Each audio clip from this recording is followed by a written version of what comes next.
Well, ladies and gentlemen, it is Monday night, and you know what that means. Another exciting installment of the Roundtable Pro Wrestling Podcast. I'm your boy, the franchise Bad Blood, joined by the one and only, the mixologist of professional wrestling, Mr. Chemical Julian. Ladies and gentlemen, the true tribal chief, the Maharaja of MMA, the man, the legend himself, Mr. Adam Wood. Welcome back, Adam. Welcome back. Good? What's good? Another year older. I can't say I'm any wiser, but I definitely will say that my memes are fucking gold. How about that? You know what, man? Your birthday passed. Happy effing birthday to the Maharaja of MMA. One more year around the sun. Hey, man, you survived. You did it. You did it. Yeah. I messed up my damn birthday plans and Julian, you were going to get the invite Monday of last week. Everybody to go to karaoke, and then a mother trucker got bronchitis, and then Wednesday everybody but me got the COVID. Everybody's cool, but yeah. So, but yeah, was able to manage to streak out some sort of semblance of a birthday. Hung out with a sister and a nephew, then watched the fist fights of the UFC with some friends. So yeah, man, it was good. You know, man, I'm so glad you're okay. Walk by Pantera. Maybe next time. Yeah. Oh, dude, that is the benchmark of a good karaoke session. Is Julian's walk. If you guys haven't seen it, next time I'll film it so we can have B-roll to the Roundtable Wrestling. Yes. Yes, sir. Yes, sir. You do Phil Anselmo proud, and you're way less Phil Anselmo-ish. You know what I mean? You know what I mean? Oh, man. So, Adam, man, I'm glad you're back. I'm glad you're doing well. I hate to see my brothers having issues. And you're back. Back. Back. And just because I respect both Bad Bud and Julian so much, I watch 3 hours of Raw. Oh, man. Oh, Jesus Christ. Ladies and gentlemen, he watched 3 hours of Raw, so you didn't have to. That's right. That's it. So, I guess, RK Bro versus the Street Profits, right? Was that how it began? Yes. That was how it began. And, man, I got to say, that was the show stealer. It was. Because did it have a decisive finish, or did I doze off? It had a pretty decisive Riddle pinned Montez Ford with the RKO when he went for the Sky High Frog Splash. And I don't know, was it just me, or did Riddle seem a little bit heelish tonight? You know it, Julian. I've been saying this for weeks. One of them are going to turn. There's only one of them is going to turn, heel, and that's for him to turn on Randy. So I'm waiting for Riddle to turn on Orton, because Orton is always the one to turn on his partner. So turnabout's fair play. And they've been going with this. Randy's so happy and his best friend. My best friend, yeah. It's like your best friend about to stab you in the back like you do everybody else. Back in the day, the big curse was like, "Hey, brother, I want to meet my best friend Tugboat here." Oh, Uncle Fred is shockmaster around these parts, good sir. Well, anytime Harry Bollea called you his best friend, it was you return heel the next 3 weeks. This is facts. Bollea doesn't have any friends. Oh, Jesus.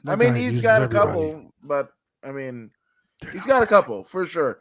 But it's wild, right? So they're teasing, seemingly teasing a heel turn from Riddle, but I don't know if you guys, and I hope I'm not speaking out of school, but I think it's common knowledge that Riddle is going through a divorce, right? With his wife and everything like that. So, to get to remember how wild Randy was, right? Mm-hmm. Yes. For the last 20 years. And then Cody you talks about it a lot. A recently divorced Riddle with him. I don't know. I mean, this kind of reminds me of Undertaker hanging out with Jake Roberts back in the day, and Vince going like, "If you do any more of this, we don't even have to put makeup on you." True, my friend. True. Boy, that would be quite the combo.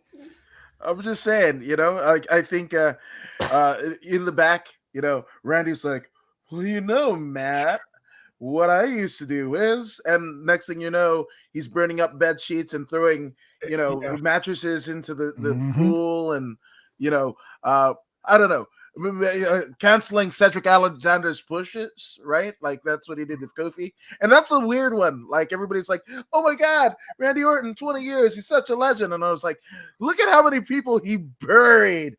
Cat Kennedy, golden shovel. I'm just saying, dude. Like he learned, if nothing else, that he learned from the quadriceps master or terror, the terrorizing of quadriceps. It's to bury people left, right, and center. So I love how you mixed in all those gimmicks into one. Oh yeah. Hey, if I'm coming to the round table, I'm bringing my A game, folks. The terrorizing, the terrorizer of quads. That guy will give you some really good shit with that pedigree. I mean, better than Alpo. I mean, yeah. Anyway, I was gonna say Chuck Austin, but that's the rocket dropper that went awry. But there's a video, gif of Triple H early in the pedigree, just spiking somebody on their head. Oh yeah. You've seen that? Yeah, I've seen it a couple times.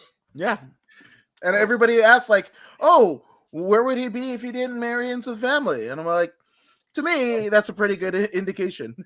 I mean, say what you will about Triple H's wrestling ability, his in-ring ability, but his mind for this business totally changed the game until John Laurinaitis and the rest of those jackoffs came back and totally ruined NXT.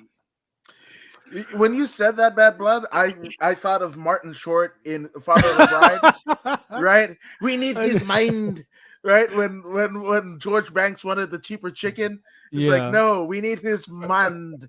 Like, we need his mind. And that's, Triple H is essentially Martin Short's character of the WWE. That's what I'm going with. Hey, man, that sounds pretty freaking accurate, to be honest with you. Damn. Look at that. We get Julian. Julian, look, we get the mixologist over here with the Maharaja and your boy the franchise, and it's just a party on Monday nights. Like, what the hell? It's like it's like having an NXT Black and Gold back again. Oh my gosh! Oh, yes, damn! Takeover! Wow! Takeover! Say that out loud. Wow! Yeah, 10 points. Wow. He's the mixologist. Hey, I would just like to say that Mr. Bivens does listen to our show. Either that or we called it, but clearly on his comedy stand-up, he said, and I quote, "If you go hide out and don't want to get fired, just go to NXT UK." We said that shit.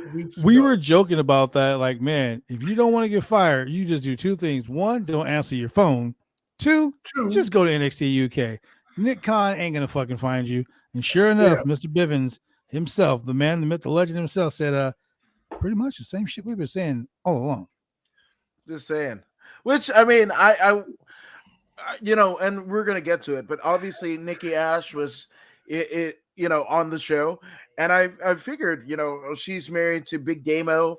I forgot what they called him in WWE. But Killian Dane, right?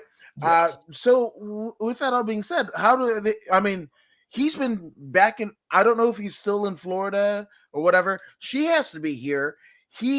Everything that I see on his social media, he's doing, like seminars overseas, right? Yeah, he's been here. He was on Wrestle Talk.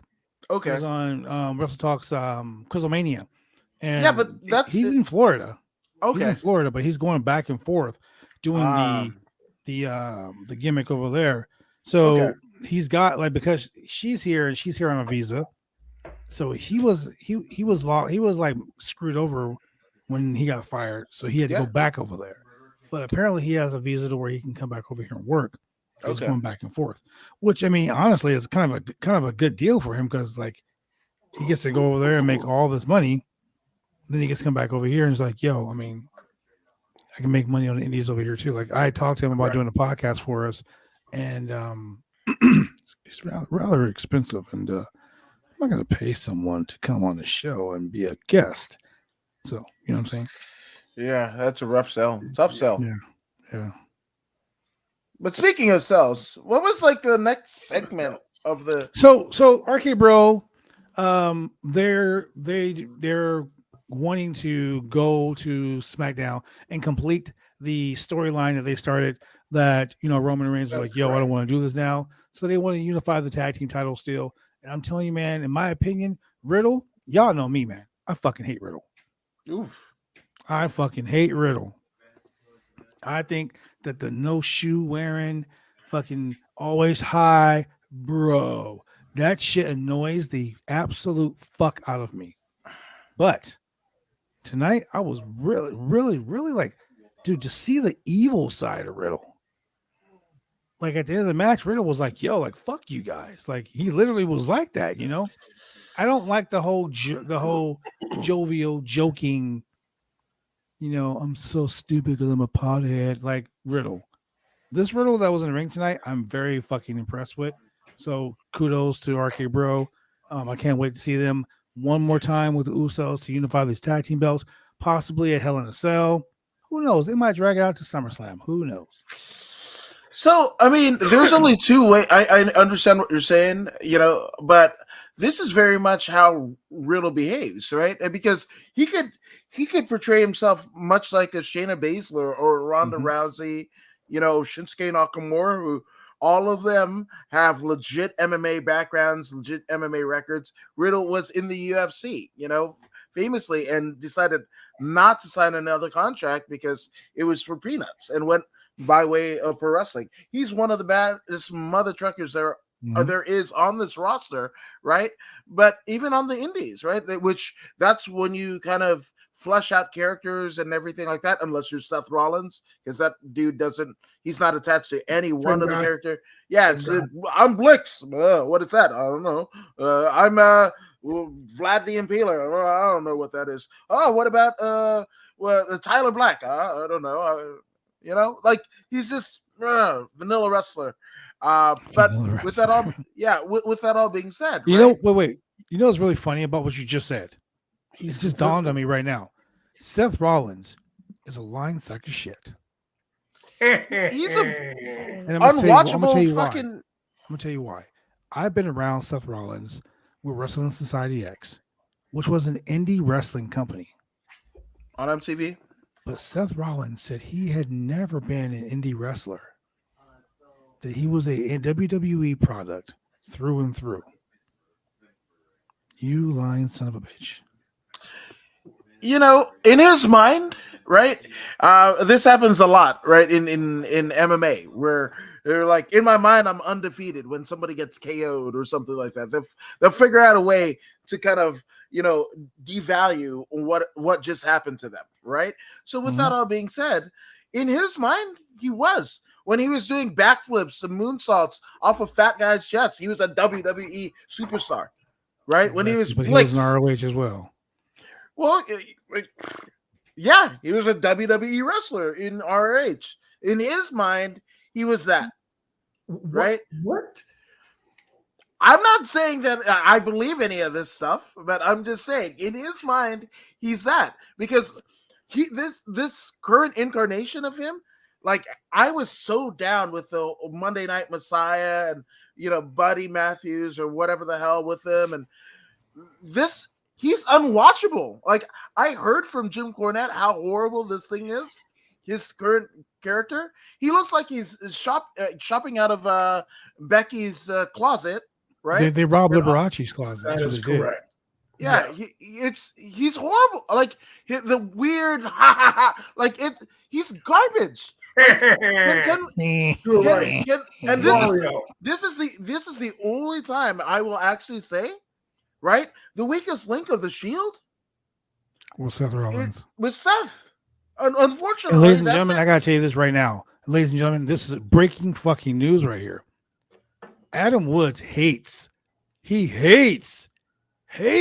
Roman Reigns. So for the fact that he didn't say Roman Reigns was the bad, ladies and gentlemen, that is breaking He freaking hates news for That Roman this is Reigns podcast. because yes. Roman I is mean, thrifty and see, recycles his shield gear. yeah. Yeah, exactly. I'm just saying. I mean, it just seems like Moxley was like the tippy top, whatever. I still got it, And again, Roman Reigns, not Joe Anawahi. Joe Anawahi, cool dude. Like beat cancer, got wife and kids. Go on, Joe Anawahi. I'm actually looking forward to him taking a part-time schedule. If what is to believe to be true, that reading the tea leaves, because I don't get to see him in the wrestling anymore.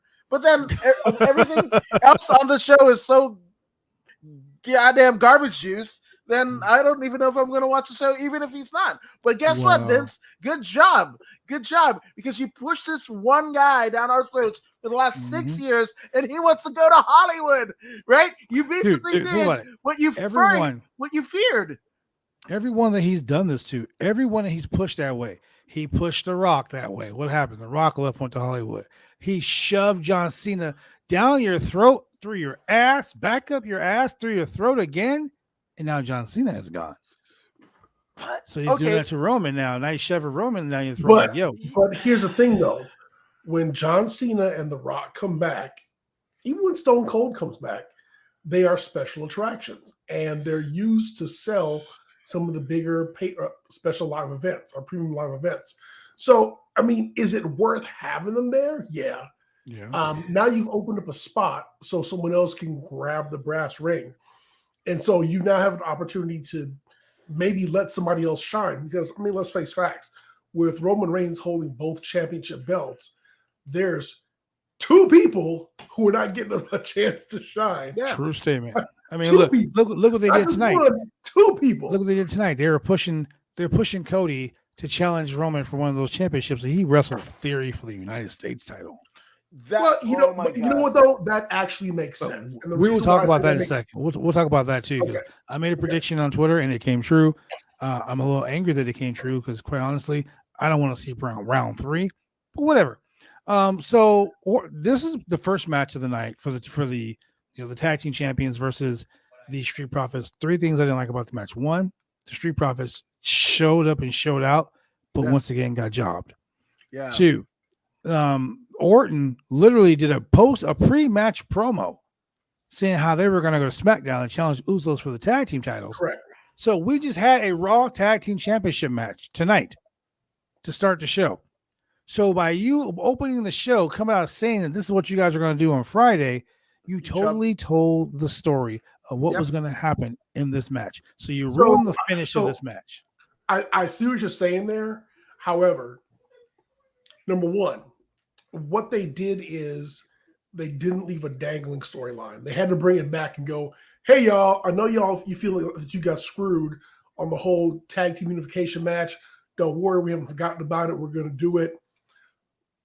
But remember, as a champion, you're never going to say, hey, we're still going to do that unification match. Hopefully if we win tonight. Well, yeah. I mean, but what I'm saying is that promo should have been after the show, after the match.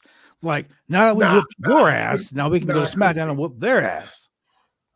No, it had to be at the beginning of the show. They had to apologize for losing last night, which is essentially what they did. Yeah. And then say, hey, but unfortunately they got the best of us without burying the Usos. And then say, hey, but we haven't forgotten about the whole unification thing. Hey, folks, we're going to get back at you. And we're going to see about that on Friday. And we're the champs. And, hey, we're about to win this. Da-da-da-da-da. So, Okay, I can agree with that. I totally 1,000% can agree with that. I just don't like the way it came out like in the beginning of the match because it was like, hey, guess what? This is happening. We're going to do it anyway. I'm like, whoa, hold on. Like, what if you lose tonight? One thing I say about AEW all the time is that any Wednesday night, anybody can get beat. Yep. There's that excitement in the air. There's that, oh my God, what's going to happen next? On Raw, it's like, well, we know they're going to win because they're going to be wrestling on Friday against Unified Tag Belts. Yeah, and I hear both of your guys' theories, and I respect it. But I almost want to believe that Owen was talking, almost channeling the spirit of former presidential candidate Howard Dean. We're going to Alabama. We're going to SmackDown. We're going to and then don't even get picked. So then we get voted for that guy. We get to our next segment, and it's Edge, Damian Priest, and Rhea Ripley to come to the ring. Edge got a haircut. Yes. Okay. That's the most, Wait, Edge got a haircut, but during the match when that shit shifted upwards, that was horrible.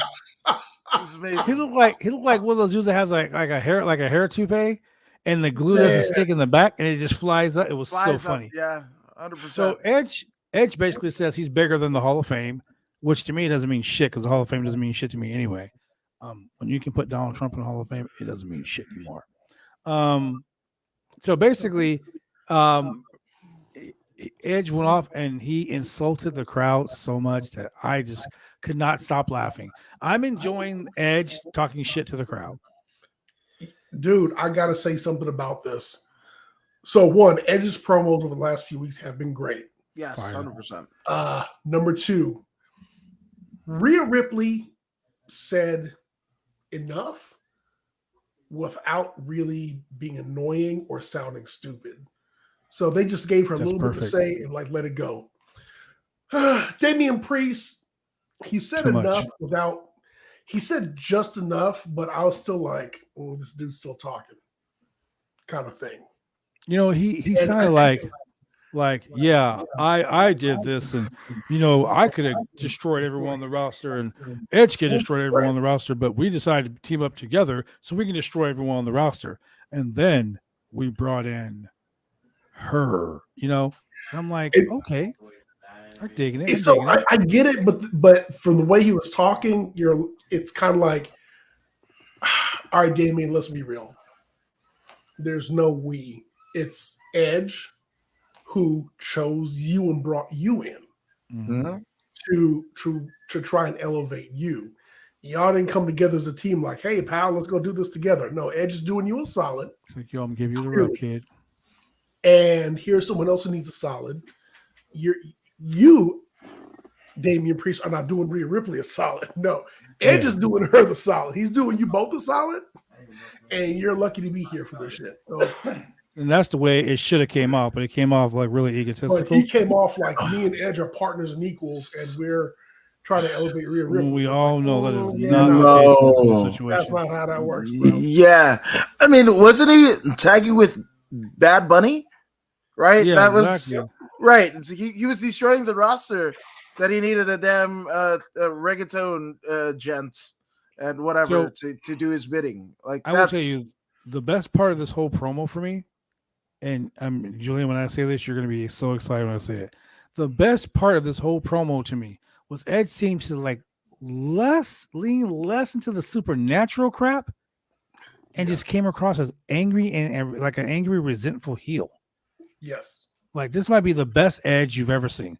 This is better than the Radar Superstar Edge. Yeah. We're not talking about no live sex celebration on like we're talking like Edge is like, yo, this is a Ministry of Darkness. This is now Wish.com Black House of Black. House of Black. Yeah. This is me with these two people. We came to kick ass. Correct. And then Rhea Ripley was like, yo, I want to fight Liv Morgan. Liv Morgan comes out. Okay, so the next matchup, of course, is Liv Morgan and Rhea Ripley. And Rhea Ripley dominates Liv Morgan. Like, yeah, she totally became the queen of brutality all over again. And I liked it. I liked it because that's the way she should have been booked in the beginning.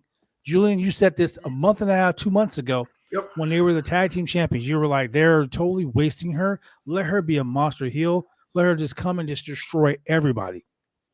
This is how you build a female wrestler in an industry where beauty and sex appeal and super sexing of all the wrestlers. You take this chick who is a goth girl, who is not your normal everyday cookie cutter blonde blue eye bombshell, and you make her a monster where she destroys people.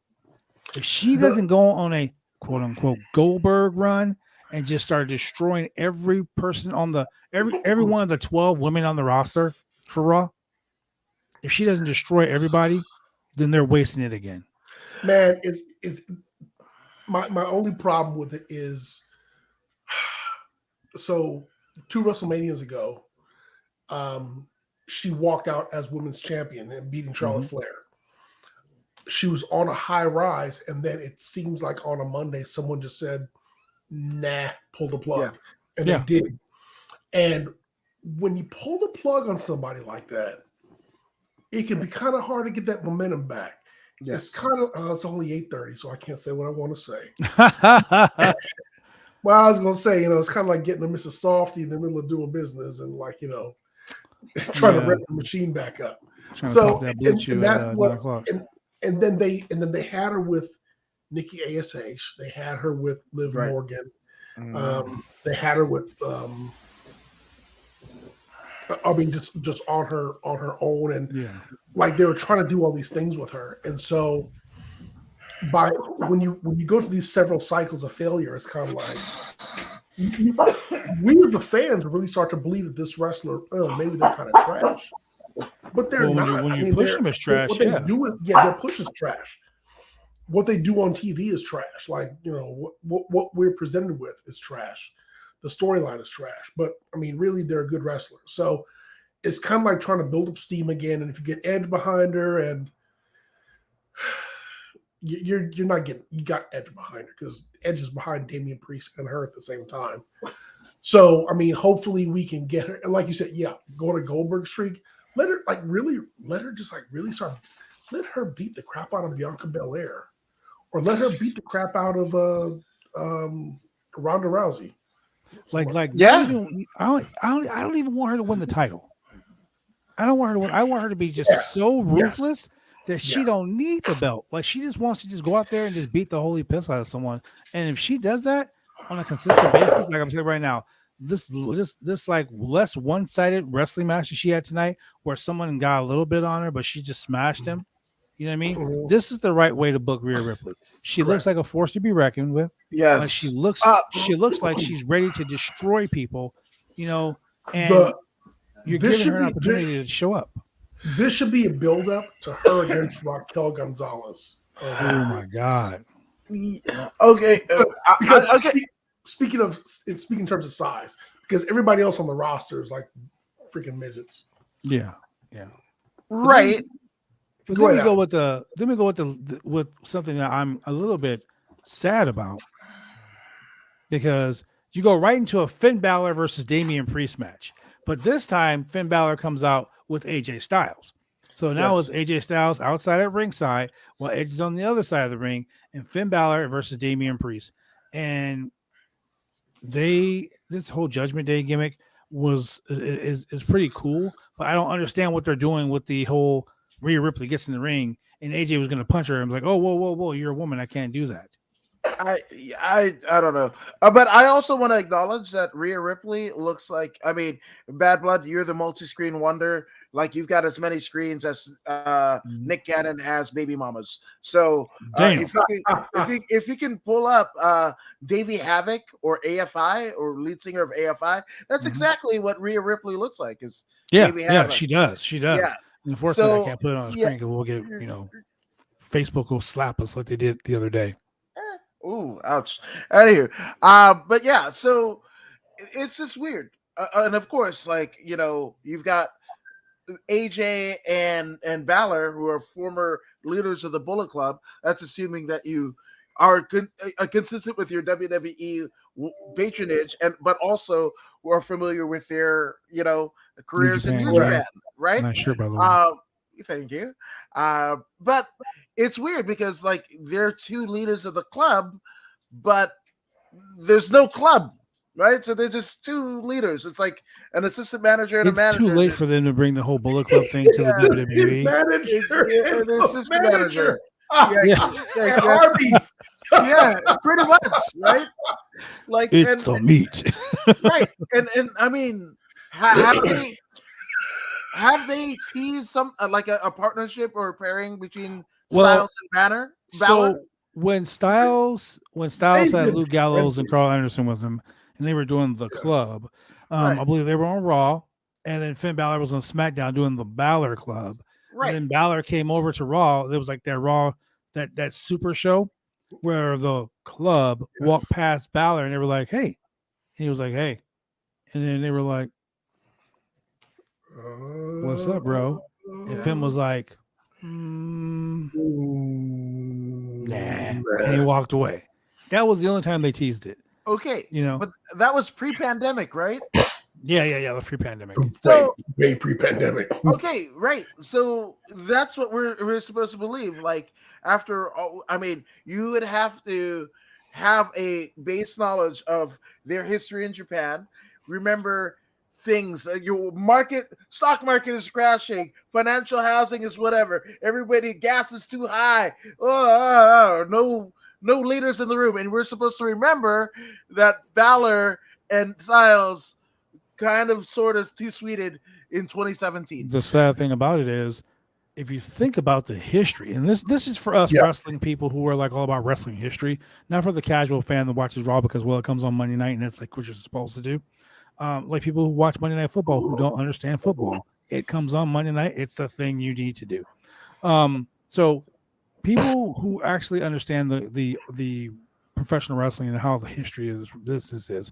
This shirt that Adam is wearing, New Japan Pro Wrestling, was the home home of the Bullet Club. The Bullet Club is what like all these groups, DX and Correct. the Bucks and all these guys. They branched in from the Bullet Club. They came from the Bullet Club. Now, if you remember, the very first leader of the Bullet Club was Finn Balor. It was, yeah.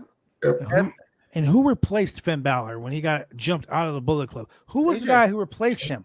AJ. AJ Styles. Right.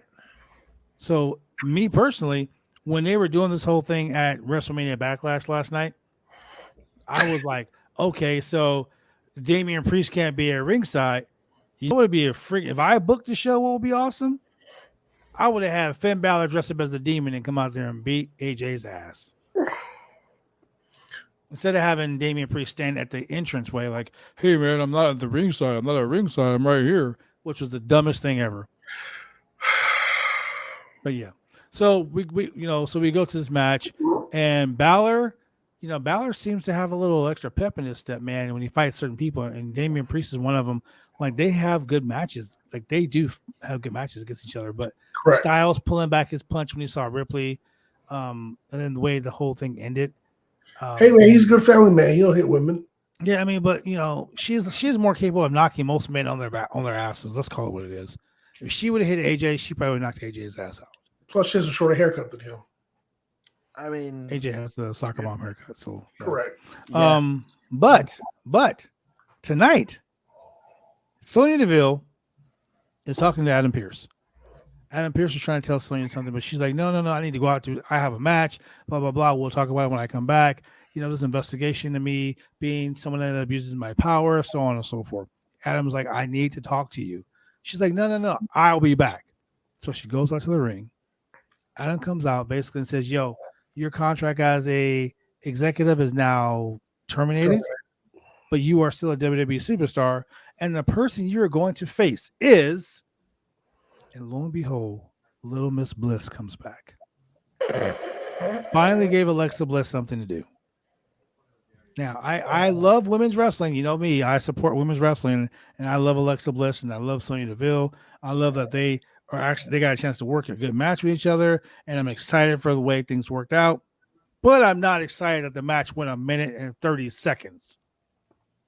With Alexa Bliss basically getting a squash victory over a woman who literally just challenged for the Raw World Championship 2 weeks ago. Yep. And has a legit mixed martial arts background. Yes. Never forget. I get you're doing a storyline and you want to bring Alexa back. You want to bring her back in a positive manner. Give her 5 freaking minutes. Hold 7 on. minutes if you want. She had the doll in the corner. Yes. But she's So healed. we'll put the whammy on her. Oh, Jesus Christ. The doll didn't wink this time. I didn't hear the ring when the doll was at ringside like we usually do. So let's hocus baby. pocus this Raw. Thank God. Someone is actually listening to our podcast from the WWE, and they're saying, Cut the guys, they hocus keep pocus. saying we do the hocus pocus stuff, and then we do these surprise roll-ups constantly, and we do these things constantly. Maybe we should start listening to them. And lo and behold, we didn't have that crap tonight. Thank God. So, Alexa got the welcome back chance, and Sonya Deville freaking out at the end of the match was really good, though. Like, she was having a freaking nervous breakdown. But Yeah. I don't see what they're doing with Alexa because she's still carrying around the damn doll. Right. It just, and you know what? She's one of the most underrated or underappreciated performers in the WWE right now.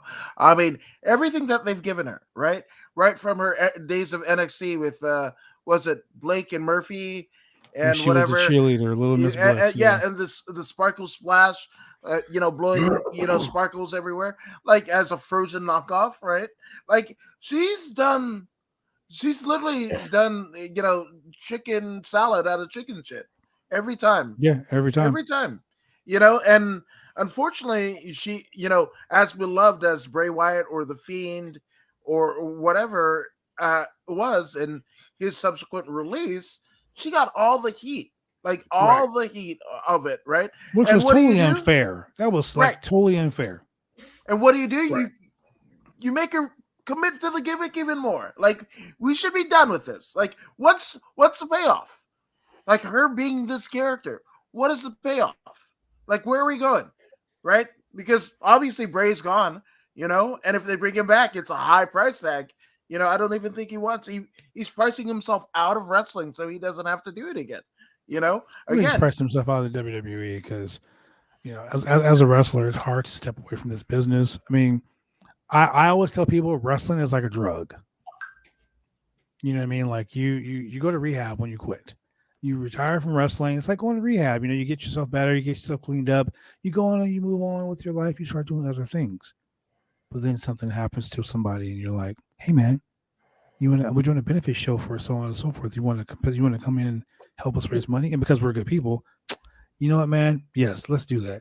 There it is. Reel me back in. Give me that shot. Give me that injection. Boom. Now I'm like, ooh, now I'm high again. Ooh, I need it. Now I'm back in the ring every week. You know what I'm saying? 3 days a week. Now I'm back in the ring doing it. Yep. And so on and so forth. It happens. So Bray Wyatt will be back. Like that's if and her butts. But with Alexa, she just got married a few weeks ago. WWE brought her back for the Elimination Chamber, used her one match, put her to the point where she was going to win the match, and then put her on a show for like 2 months. Now, we have nothing for you. Why the hell did you bring me back? Why are you stringing me along? And sticking her to that. Throws the fucking the fishing rod. He throws the dollar, and he's like, the girl Richie. Oh, you almost got it. Yep, you almost got it. Yeah, that's exactly what it is.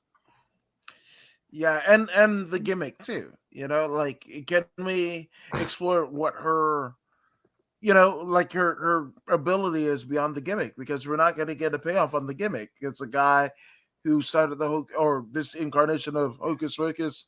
Like, he's gone. So yeah, so it really doesn't matter anymore. Right. I mean, they've already done like weird therapy vignettes and whatever. All right. I mean, if none of it makes sense anyway, or it's not supposed to be consistent anyway, why wasn't that the end point of this bloody character and let her move on? Because exactly. I think, she's got a lot of creativity that is basically being snuffed by her continuing to be this bloody character that's not going to have a payoff. Or better yet, send her down to NXT. Yeah. I mean, there's just so much going on. Speaking of so much going on, or NXT UK. After she'll be safe there. After weeks of accusing Ezekiel of actually being Elias, which is fine. So Kevin Owens, I just gotta say, you know what, Adam? You said that Alexa Bliss can take chicken salad and take chicken shit and make it chicken salad. This guy right here. Kevin Owens took that shit that they gave him, that chicken shit that they gave him, and made filet mignon with it. Yeah, Like dude, he I gotta worked say, it. from when the promo started, I was like, okay, they really couldn't let anyone else do this. No, he is the perfect person for this. Yeah. When he came up and he was like, "I'm gonna get my older brother, my much older brother, Ken Owens, to come out here and fight him," I was like, "Oh, here we go." I was like, So him and Sami Zayn are just two of the best comedic wrestlers in the entire world right now. So let me tell you one of the hidden gems in that segment, because he's talking to Alpha Academy, and gosh, I always forget his name. Shorty G. Chad Gable. Yeah. Chad Gable was doing the intellectual gimmick, talking about the DNA sequencing. Otis standing on the side, like doing the explanation gestures with his hands and the facial expressions. Yes. Oh man, it was perfect. This is the best version of Otis that ever. Dude was just great. Yeah. This is the best version of Otis ever. Shout out to Otis, man. Otis is killing the game, bro. He is killing the game. Although I don't like the weird, the thinning hair paired with like the very thin goatee and the girth. It's a miss for me. They gave him a schmedium beard on somebody with a bunch of neck. So like on anybody else, that'd be like a full-on beard, but on him, it's like it's like a tree trunk, man. On here. Yeah, he's a tree trunk. That's what he is. It was a very interesting segment, but the fact that KO came out with the extremely gray. Looking like KO's dad, not his older brother. He looked like Shane McMahon with all that gray hair, bro. He came out and he looked like Fred Sanford for like. Wait. Remember when Shawn Michaels and Triple H did the whole Vince and Shane McMahon? He looked like Shawn Michaels as Shane McMahon at the time. Correct. And he was like, so Elias was like, "Well, hi Ken. I'm Ezekiel." Elias is, he's like, "Just cut it out right now. Just stop right now." And he's like, how many people in this crowd believe that this guy is Ezekiel? And everybody start raising their hands. And he's like, "Did you guys all graduate high school? Like, are you guys all that stupid?" My God, man. He is so friggin' funny. So even after the fact where he attacked him. Well, one of the funny parts is when they cut to the ring and Ezekiel's in the ring, he was shaking like Warrior at half speed. Yes. Jeff Gaylord. Yeah. He's Jeff Gaylord, man. I'm telling you. Oh, wow. Global Wrestling Federation, Jeff Gaylord. Ladies and gentlemen, Google it right now if you don't know who I'm talking about. Jeff Gaylord. Wow. That is who Ezekiel Elias, whatever the hell you want to call him, that is who he is looking like. He's looking like that Dingo Warrior from UWF. The Blade Runners with Sting. That's what he looks like right there. And I swear to God, when I saw this, I was like, why? There's like, ladies and gentlemen, I'm the straightest man you'll ever meet. But there are some dudes that look good with a beard. And there's some dudes that don't look good with a beard. Yes. He definitely needs to grow a beard back. Yes. He looks like I don't know what the hell he looks like, but he looks like a broke ass Bradley Cooper. Yeah, no, 100%. And the weird, the weird acne scars. Yes, like he needs to grow that beard back like 2 weeks ago. So, and it's funny that you mentioned this, right? Because obviously, kind of jumping around a bit, but like also Edge is he's in the best shape of his life, right? But his hair is thinny, but then it's also kind of weirdy, fro-ish, and then the beard, but then he's got these like weird jowls that look like damn near meth. It looks like meth. Man Logan. Old man Logan. Yeah. There it is. Okay. I was gonna say, ladies and gentlemen, Google Marvel. Old man. I was gonna say him and Beth spending so much time in the Appalachia that good old Adam, unfortunately got caught up. But with that all being said, he looks absolutely rancid with it. But yeah, I did dig the tassels, right? that it reminded me of wrestling of yore. Like I just loved it. But and I mean, obviously, I'm just gonna hint at it. There's just too much tassels because in the next segment we saw Veer. We'll stick on this for as long as you like, but from Ezekiel's tassels to Veer's tassels, in right after another, I was just like, "What the hell am I doing?" Speaking of Veer, did we get Veer this week? Yes, we did. Yeah, we got Veer this week. And you know who he Veer, faced? You know who he faced? Who do you face? Wardlow Danielson. He did look like he looked like Wardlow Ryback Danielson. So look, ladies and gentlemen, the WWE is going back to this old school way of having like the jobbers in the ring, and they're introducing the jobbers and giving the jobbers a hey man, these guys are gonna be wrestling this guy and blah blah blah. Next week live here on the podcast. No, actually not next week. Friday, live here on the podcast. Last week, my boy Victor Andrews was the first guy to be in the ring and do the whole interview segment, and I believe he was in North Carolina, and he's the one that put over the chicken place. Yes, he's going to be live on the podcast with us next week, ladies and gentlemen. I'm going to ask the important questions like, was Veer's beard really that cool? Did he look like? Should Veer have stayed at IKEA? And did you know how long it took Veer to get to the WWE? How was it in the ring taking the, what does he call it? The cervical clutch. $1 million cervical clutch. Arm? Yeah. How was it taking that? Wow, move? With the whole overturning of Roe versus Wade, are we really going with that? Son of a bitch, he does look like Wardlow and Daniel Bryanson. Right. Bryan Danielson. Yeah, 100%. With a tinge of Ryback. This is it was Wardlow, back rye. This is low ward, back rye, Danielson. That's somebody on YouTube even calls it a Wardlow parody. Oh, 100%. It could have been. It could have been. Okay, you want me to get my tinfoil hat on?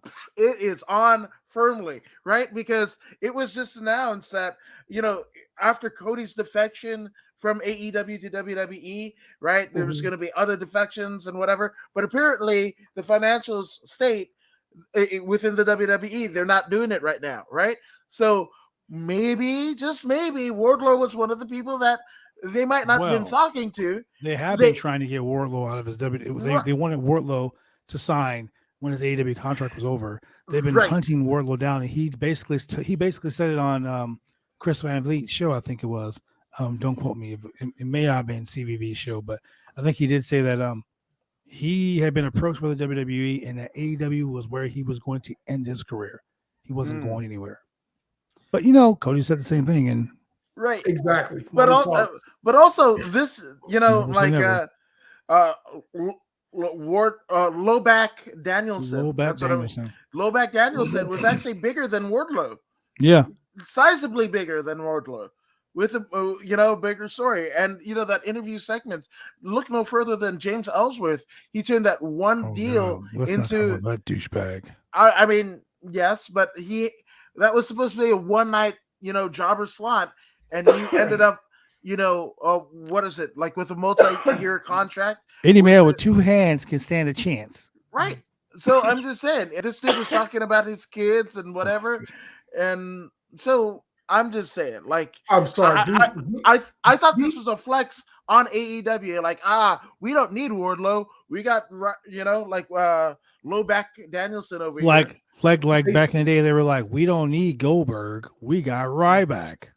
Oh, we don't need Goldberg, we got Gilbert. Fuck that. Like, that's we got Gilbert. That was we got Gilbert. He went from. Hey man, if you were, what they could put together. Like a Veer Dungeons of Doom, like all these guys love this. All these guys that Veer has jobbed out over the weeks, like just come together. Uncle and Kevin, team up against me that said this. You got the dude with the barbecue joint. You got Ryback Danielson. Yeah, I mean, it will be a good man. Look, Vince. This would be Wish.com Dungeons of Doom. This wouldn't be Dungeons of Doom. This would be like Like it would be your total maybe C-lister like feud. closet of shame or something like that. Dude, it would be a total C-lister feud, but it would be better than the 24/7 championship. It would be. Well, we don't want to talk about that crap on this show because I'm a little tired. I'm fed up with that. That right there, those People would shenanigans need to call stop. them the Dungeon of Dope. So Veer Mahan destroys Frank Loman in less than 2 minutes. Frank Loman actually put up a fight. First person that almost took Veer off his feet. Well, if you're gonna die, you want to die fighting. That's not right, man. right. I'm just saying. Look. Bleacher Report says Loman kind of looked like AEW's Wardlow if he grew out his beard and had a bit more facial hair. Yeah, Veer is calling his clothesline the $1 million arm because Veer is a baseball player. I thought it was because it was like the Slumdog Millionaire. No, Veer actually was actually a baseball player. But hey, let's talk about this because I want to get this out of the way before we go to commercial break. Is it just me, or when you win the Money in the Bank, you can cash it in anytime you want, right? In theory. Like you can cash a sucker in like the same night win the championship. Edge became Mr. Money in the Bank, the ultimate opportunist because he did that. Seth Rollins cashed it in on Roman Reigns 10 seconds after he won the championship. Like that is the ultimate opportunity to win a championship, right? Yep. So Cody Rhodes, the WWE is just taking Cody Rhodes and making him like the fucking face of the company, right? Cody does this interview. He's standing in the middle of Allegiant Stadium in Las Vegas, and he's like, Money in the Bank, blah, blah, blah, blah, blah, blah. And then he says these dreaded words. The man and the woman who win their respective Money in the Banks will headline WrestleMania. When did the rules of the Money in the Bank change? Since Cody uttered that promo at Allegiant Stadium? I mean, Vince. Vince ain't gonna let somebody put a commercial out there where there's a mistake, right? So when did the rules change? Well, technically, if you hold on to it until WrestleMania and you cash in on the main event match, you'll headline WrestleMania. Okay, but wait. Here's where the fault lies in that. Seth Rollins did it. Everyone does it. But here's where the fault lies with that. You are guaranteed a match. You're guaranteed a main event match at WrestleMania. Correct. If you win the Money in the Bank. So what the hell happens to the woman and man who win the goddamn Royal Rumble? Do they lose their wrestle? They get a guaranteed shot at WrestleMania too. No, they're gonna go right to the Andre the Giant Memorial Battle Royal. Oh Jesus! With that big, what is it? Milk chocolate version of Andre the Giant that they put edible glitter paint. You gotta put some respect on that championship. My man Madcap. Oh yeah. We don't disrespect that championship because the boy Madcap Spence Moss did that. Some titles but what I'm saying is, some people elevate a title, and Madcap Moss took it to the moon. Why did they change the rules for the Money in the Bank? Because nothing is sacred. Hey, you know what? They gotta go back and fix it. They got to go back and fix that simply because it's already out there, bro. It's already out there. It's got 2.5 million views on YouTube. Hey, guess what? They were going to unify the tag team championships this past weekend. They didn't do that shit either. True statement. So we go to the United States Championship match. The American Nightmare, Cody Rhodes, getting his first shot at a championship, and he is challenging your boy Theory. Now, I said this on Twitter. I said Cody Rhodes versus Theory for the WWE United States Championship. Cue Seth Rollins interference. First loss for Cody Rhodes, right? Now, I was wrong about the loss because it was disqualification, whatnot. But three things happened in this match. Three things that totally ruined it for me. One, Cody is a heel. Let's just call it. Cody came out, and Cody. Well, I said this last night. I said this on the pay-per-view. The premium live event. Cody is a heel, bro. Cody is doing some Cody ain't taking no shit. Cody tried to kill Theory tonight. Hold up? Is he a heel, or is he just someone who's trying to advance in the organization? Cody is Homelander. Let's call You it what don't it come is. out there to lose. Look, And ladies you and know gentlemen, Right. people are, That's what I'm saying. people like Theory and Dastardly. Ladies and gentlemen, I So want you you to do gotta, this. get ready to one up them. Hold on. Ladies and gentlemen, I want you to do this. I want you to go to your Google right now, and I want you to type in The Boys. Then I want you to type in The Boys Homelander. Homelander is what Superman would be if he was a complete another douchebag, right? Now, Okay. Homelander is a superhero that is so oblivious to people who hate him, and that people can see that he's a complete douchebag, but he's like, I'm such a nice guy, and I'm so great, and I'm here doing this for you, all you people, and I would never do these things that these heinous things that people say I do. Okay. And then he's masturbating. Wait, hold on, we got 2 minutes left. Damn it. Ah, He's self-pleasuring himself on the Statue of Liberty, saying I can do what I want at the end of Oh. one season. Cody Rhodes has been the guy that is the storyteller. He has been the guy who Correct. Cody tells a story like no other. Cody is a true visionary when it comes to storytelling. Like Cody's story is almost as good as Lacey Evans' story. Because Cody tells a story and it makes me believe it. Lacey's story just makes me so depressed. yeah. But Yeah. Cody's coming out there and he's smiling, white meat, baby face. But then he's like so violent towards his match. I mean, I as a professional wrestler and as a champion, I will do what it takes to retain my championship. If I got an RKO old lady, so be it. If I got to curb stomp a kid in a wheelchair, so be it. You guys have been at shows where I told the kid, "Don't make me yell a ring. I'll slap you so hard your mom will be mad she gave you birth." I've done that. Yes. So the point I'm saying is, I'm a bad guy. I'm a heel. I'm a very bad man. Cody is out there pretending to be such a very good guy, and Cody's Okay. That's how it is. Okay. So I understand what you're saying, and I get it to an extent, but let's look at what we've kind of heard over the weekend into today, right? That Roman is potentially, becoming a part-timer, right? So when you look, if you're Vince, right? You look, who did we made a hell of a lot of roster cuts, right? But Nick Khan as well as Vince signed off on whatever Cody's deal is, right? Every time he comes out, he almost gets a CM Punk AEW type pop in the WWE, right? Mm-hmm. So I want to believe, right, that Cody, hook or crook, is essentially a mega mashup of every WWE headliner, Rocket to the Moon person.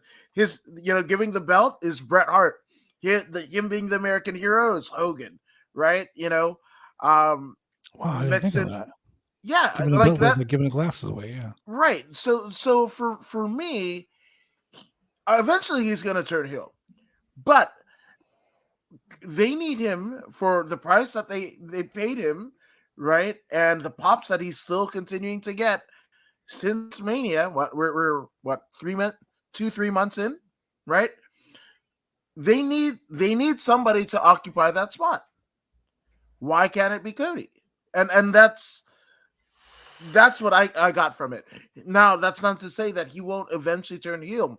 Cody Rhodes is almost at his best as a heel, but I've been around Cody very, very slightly, right? But he is somebody that the way what he's doing now, right? Look at even when the kid jumped the railing over the weekend, right? And it was like, hey, kid, just kind of went with it. You remember, like, Yeah, that was very interesting. Right. And people, during his heyday, people were going over the guardrails to hang out with Hogan and whatever. So again, Cody right now, at least what I see in WWE history, he's just a mega mash of Bruno, Brett, not so much Shawn, but Bruno, Brett, Hogan. Like, he's just like this weird deal. And Dusty, he's the son of Dusty. Doesn't have the charisma as Dusty. He's a lot more eloquent, than Dusty was. He's the grandson of a plumber, not the son of a plumber, right? Yeah. So that's the way that I see Cody, and that's why I see him positioned. I could be wrong, but I'm just saying he's just like he's the placeholder for everything that you kind of loved about pro wrestling as avid fans, and you, Bad Blood, being a professional, right? Everything that we loved about it. That's what Cody is. I wouldn't be surprised if Cody ends up doing Make-A-Wishes and all that stuff. Like he's that guy, especially as Roman transitions to a part-time schedule, which again I'm all for. Take all the time you need. I don't know if that's going to happen if Roman goes to the part-time schedule, but if it does, I mean, that's cool. Who else do they have? They don't have anybody. They bury everyone. They bury everyone, and now Cody's there. So Cody is now the headliner. Right. So remember, and we talked about this before. This was the whole problem during the 80s when Hogan was champion, where they were feeding him people for 3 and 4 month programs. And then eventually what happens? You run out of people to feed them. And then you make people look like not credible. That's why them bringing in Drew McIntyre, kind of like, I don't really care about seeing that. Now, we saw enough of Brock Lesnar. We haven't seen a Roman Reigns versus Bobby Lashley. There's also something for Kevin Owens.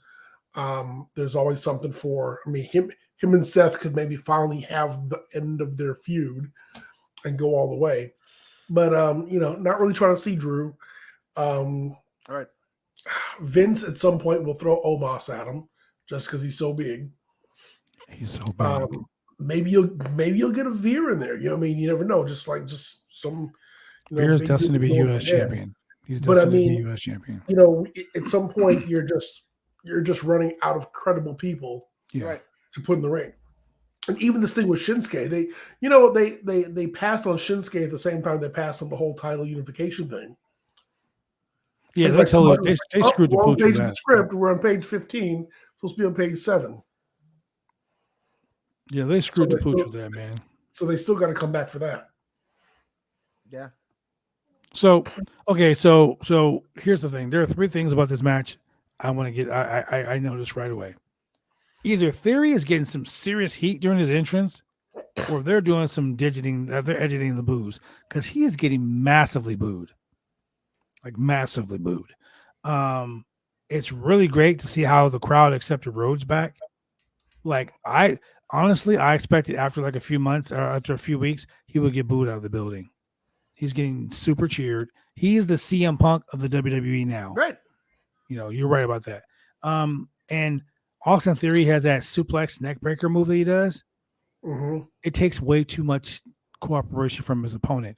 Like in a real fight, ain't nobody gonna take that shit. Yeah, no. It takes takes too much time. Oh, and the most important thing of all, when Seth Rollins came in and attacked Cody and got the disqualification, why was he wearing Becky's jacket? They shared the claim. That was the most midriff short sleeve woman's jacket I've ever seen a man wear. And this is just after UFC 274, where the co-main event was Rose Namajunas and Carlos Barza in their second fight for the UFC strawweight title. And it was not great. It was like probably one of the most least thrown strike championship matches in not just UFC, but all of MMA history, right? And nobody's clamoring for a third, right? I don't want a third Rhodes versus Rollins. What is the end game? Like, why should they want? Oh, because Cody got his ass kicked by Rollins or whatever. Well, yeah, that's what pro wrestling was, right? Mm-hmm. You punch some, whatever, you come. Like once the bell is over, like Rollins had his chance, right? That's just like somebody, Conor McGregor, right? Conor McGregor fights a fight, gets beat. Right, and he's still talking smack. Yeah, and some people love it. Some people like you had ample time to get it done. Right. Actually, the more apropos is Jorge Masvidal and Colby Covington. right? They were beefing to the extent where after they fought this last time, Masvidal jumps Colby at a nightclub or an eatery or something. Again, you had 25 minutes where you could have beat the tar out of him, and then you're gonna go and attack him at Arby's. Right, exactly. Yeah. Like, no, dude. Like Rollins, you're first off, your shot is gone. There's nothing credible about Rollins. There's nothing credible about him. What? Oh, fancy moveset? Give me anybody on the roster that has fancy moveset. Cedric Alexander has an amazing moveset. Yeah, same thing with Cruz. Like Nakamura. Okay. Oh, I cut cool promos. You followed Kevin Owens. Like what? Yeah, there's no following. Why should I care about Seth Rollins? Why? He's irritating. Like he's got go away heat. Well, that's the point. Like he's such the asshole that you're just no. Jesus but go Christ. away. No, I fell asleep. I was like, Rollins, there's no reason why my attention needs to be here. I'm out. I can see that. I magically appeared when they got to the next segment. I was awake again. Like he's got go away heat. Like he's like I do not care what happens to him. He showed himself to be kind of like again company man, right? I'm gonna do whatever he wants. He thinks of himself as the WWE superstar when he was making $20 doing backflips off of fat guys. Like that. Yeah. So I'm done with that guy. Like, Seth Rollins, Colby Lopez, whatever you want to do. Like, I'm good. Well, here's something that I'm really sick and tired of.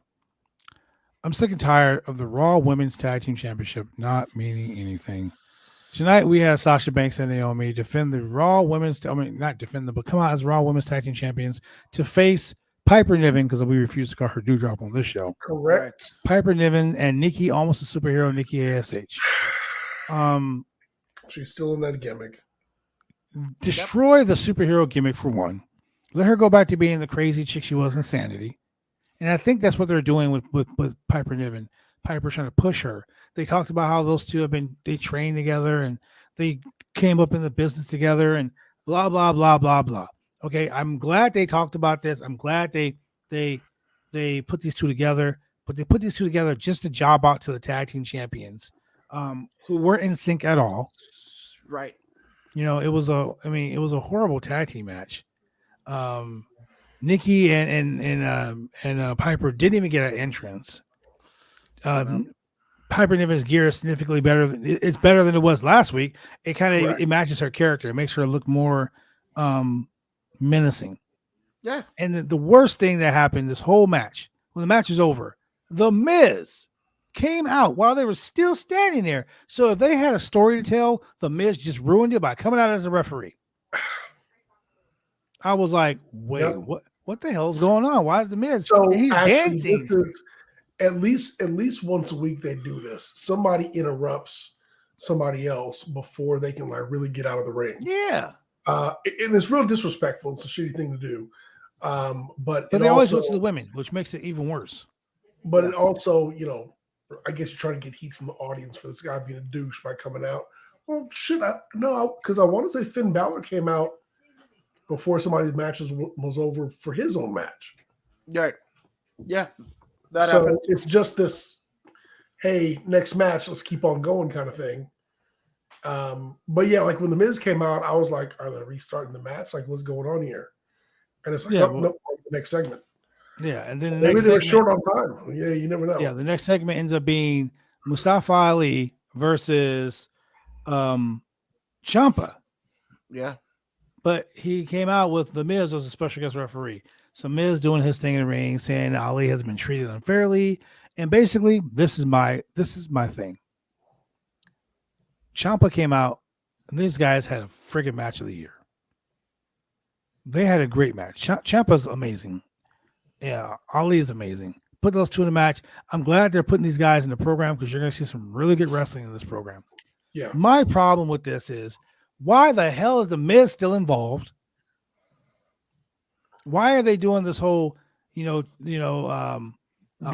is getting screwed over by Ali's getting screwed over because he beat the Miz. The establishment after he sat home for damn near a year.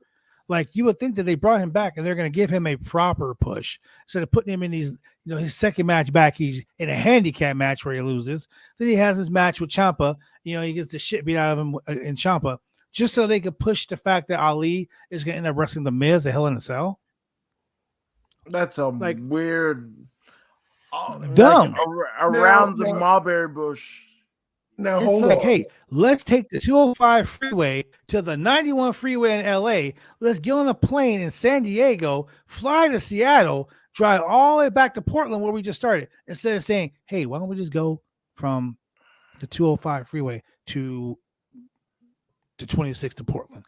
Yeah, it was punishment. I think that's what it is, Jason. You are completely right, my friend. Jason says, LOL, punishment. That's exactly what's going on. They are punishing Ali for standing up for himself. That's what that is. Yep. Remember I said Vince is a very vindictive POS. I'll be a star, pal. Be a star, pal. Be a star. Yeah, he was being a star, right?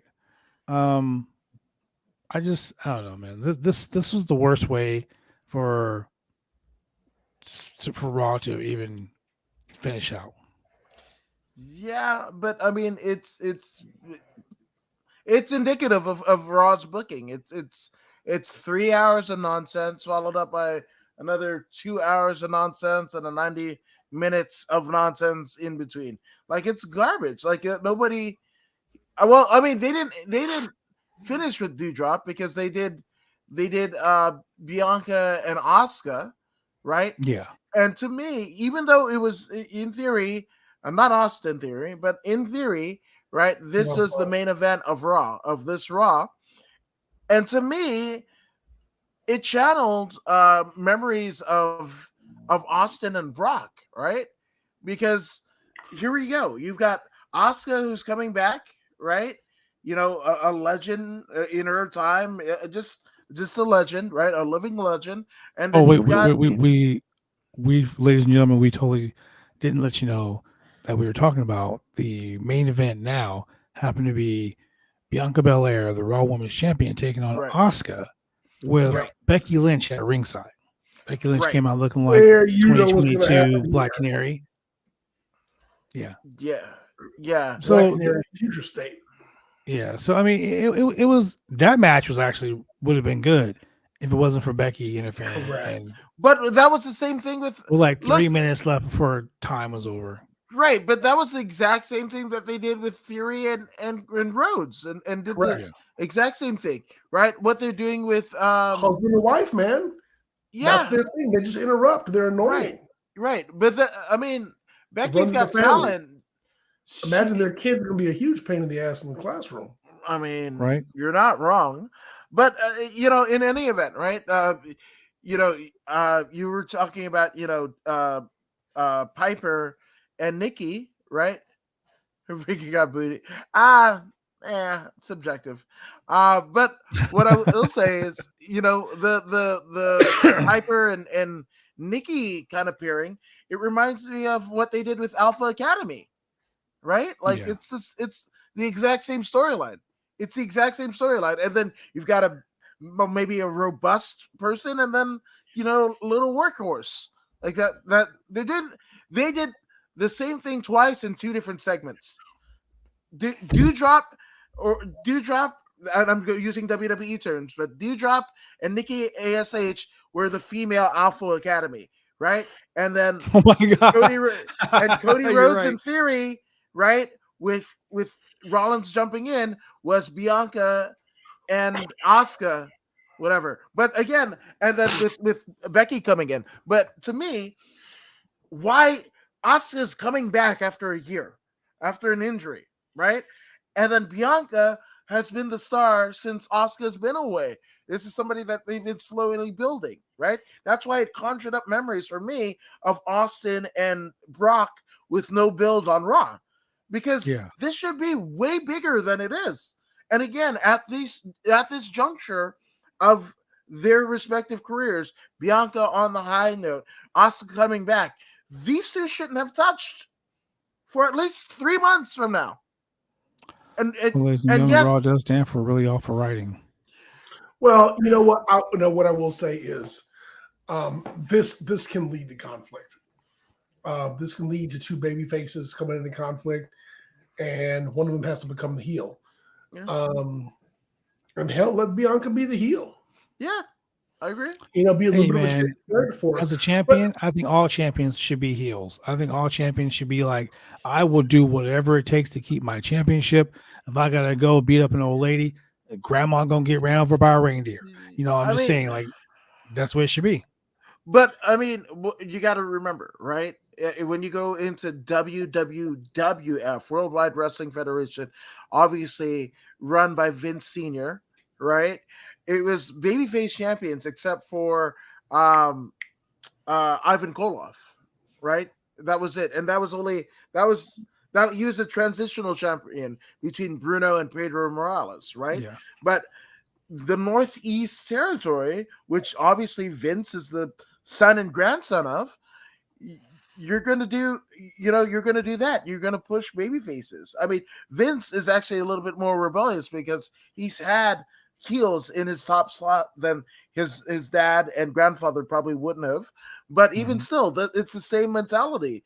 And even if you have a heel, the heel kind of feels like the baby face, right? And will eventually become the baby face if they weren't the baby face before their heel turn and their title run. So, but the thing is, I don't think they know what to do with Asuka. They don't know what to do with Asuka. And Because Asuka was that's a champ, shame. they went ahead and gave the title to Charlotte as part of a storyline, so Charlotte could go into WrestleMania. That's champ. to Wrestle Ronda. And it was bullshit because Asuka at the time had been undefeated. She had just come from NXT undefeated. She was supposed to wrestle Becky for the belt, and she got the belt from Becky because Becky was pregnant. got pinned by Seth Rollins. So I mean, there was just they didn't know what to do with Asuka because they didn't put any time into putting her into a feud, into really having her feud with anybody or put her in any major storylines. And so then it was kind of like, just take the belt off of her and then let her disappear into obscurity. And then she got injured and she was gone. Jason said something very prophetic there. Soap opera and comedy writers were the bookers. That should tell you something. I don't True know. statement. I'm waiting for Freddie Prinze Jr.'s wrestling promotion.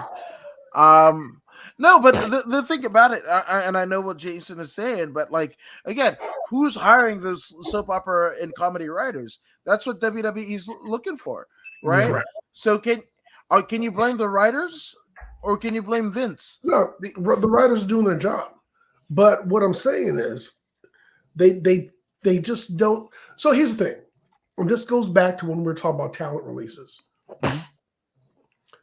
WWE maintains a fixed size roster the same way you would have a fixed size cast for Friends or for A Different World or for The Cosby Show or for any other television show on TV, because you can only have so many storylines and side storylines for like side characters and main characters.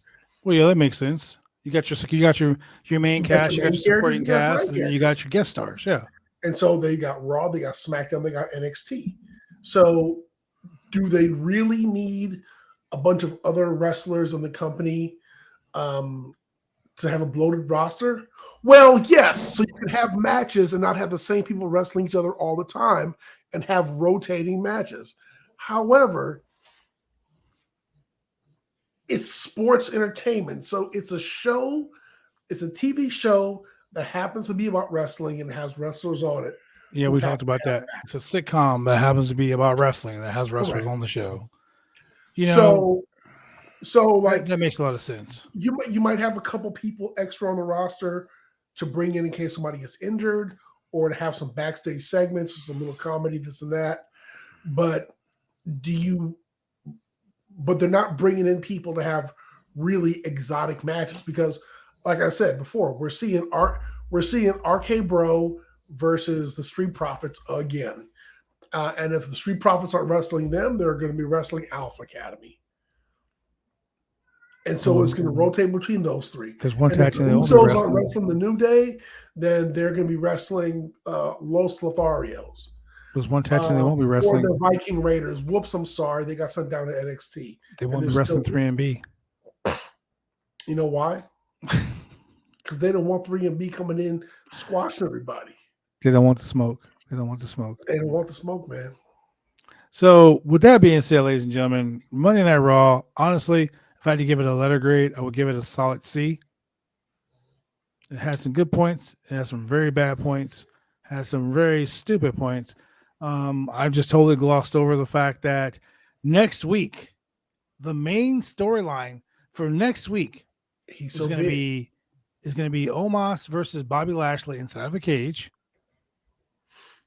But the big storyline plot that they're pushing online right now is that next week, ladies and gentlemen, live on Monday Night Raw at top of the hour, 9:00, we're going to have the lie detector test results. I mean, the DNA results of Ezekiel or Elias. That's the shit I'm talking about, ladies and gentlemen.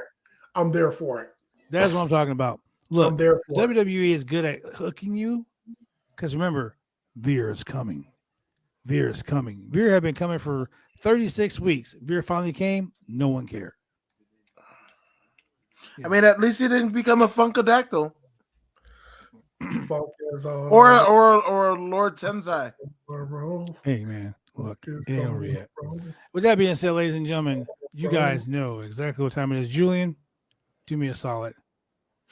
Will you do me a solid, brother? Tell these people where they can check us out every week. 3 times a week if you're in the Portland, Oregon area and you still got cable TV, you're not watching us on YouTube, you're not watching us on Facebook, and you're not watching us on Twitter, you can watch us on TV. That stands for television.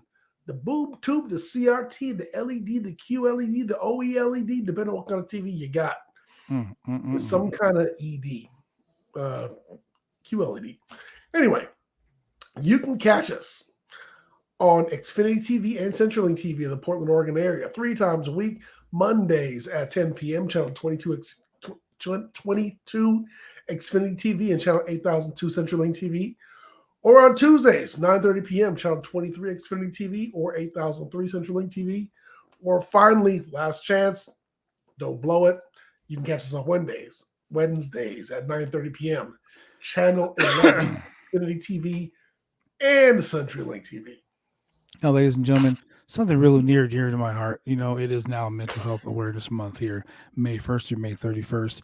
And a lot of people are having a lot of, it's that time of year where people have a lot of issues that are going through their minds and, things happen. Like my grandmother passed away last week and, it's just like Mother's Day. My dad had a horrible Mother's Day because his mom died. You know what I'm saying?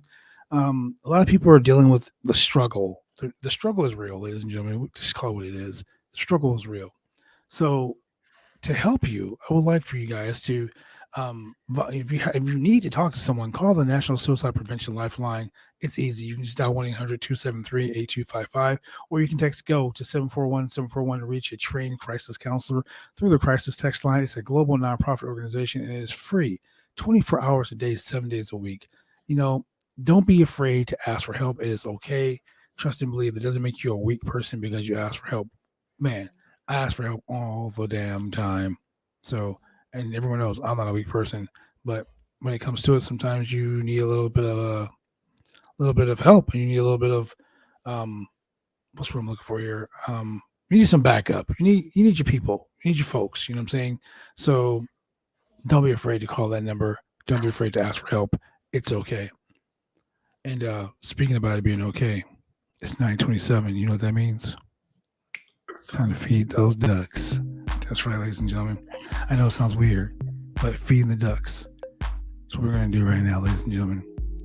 So, seeing how you like watching this show 3 nights a week, Monday, Wednesday, and Friday. All this chocolate is here tonight. Chocolate City, live on a Monday night. We got your boy Adam McCord in the Woods. You can find him on YouTube doing his thing on PiSM.net. You got your boy, the mixologist himself, Mr. Julian. He is always mixing shit up. And you got me, your boy, the franchise. talking about feeding those ducks. And if you like what you see here, you want to donate to BodySlam.net. It's simple. If you want to keep the website going, you want to see the pulsating, rock hard group of men every Monday, Wednesday, and Friday night, you can simply go to www.slamchats.com. That is www.slamchats.com. Go ahead and become a Slamtastic Slammer. Make sure you keep us all in the mix, because we're here every week to drop that knowledge. Professional wrestling, talking about AEW, WWE, and all points in between. So, thank you very much for joining us here, live on the Roundtable Pro Wrestling Podcast for your boy Adam McCord in the Woods, and that man up there, the Mixologist. I'm your boy, the Franchise, and we will see you when we see you.